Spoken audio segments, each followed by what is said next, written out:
Hey everybody, thanks for checking out this new audio tidbit entitled Mixing 101.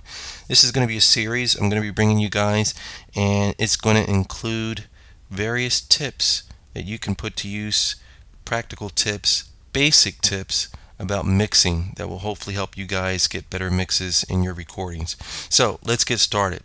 Tip number one, when you're mixing vocals, you don't want to mix your vocals too loud. Why is that? Well, mixing is all about balance, right?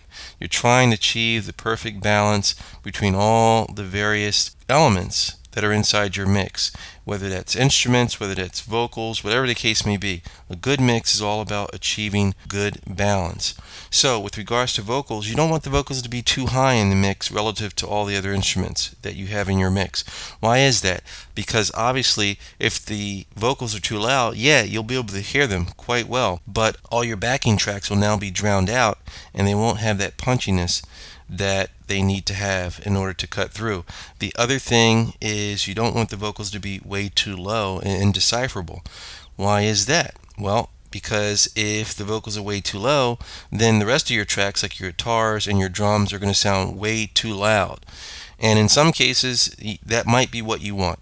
Okay, these are general rules of thumb that I'm giving you, but in some cases, like in indie music, let's say, indie music, oftentimes you will find the instrumentations are mixed louder than the vocals.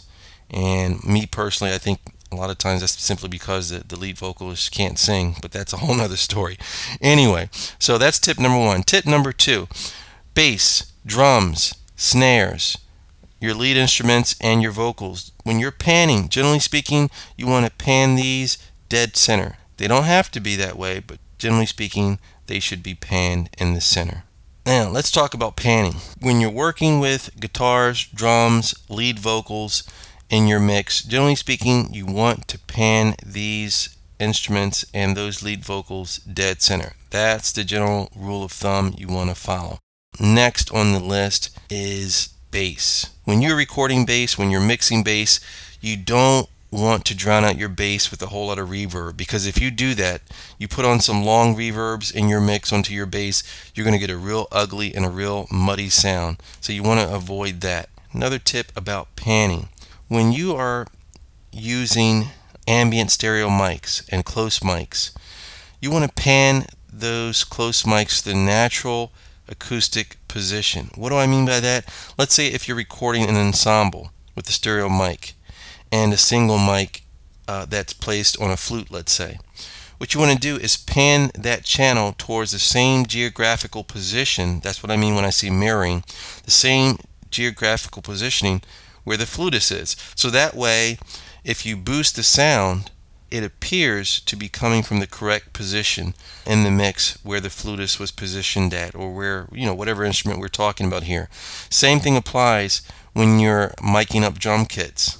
A mic on a hi-hat should be panned to the same place where that hi-hat appears on the overheads. So those are 5 quick basic tips you guys can put to use right now in your mixing, and hopefully these tips will help to bring you guys some better mixes in the process.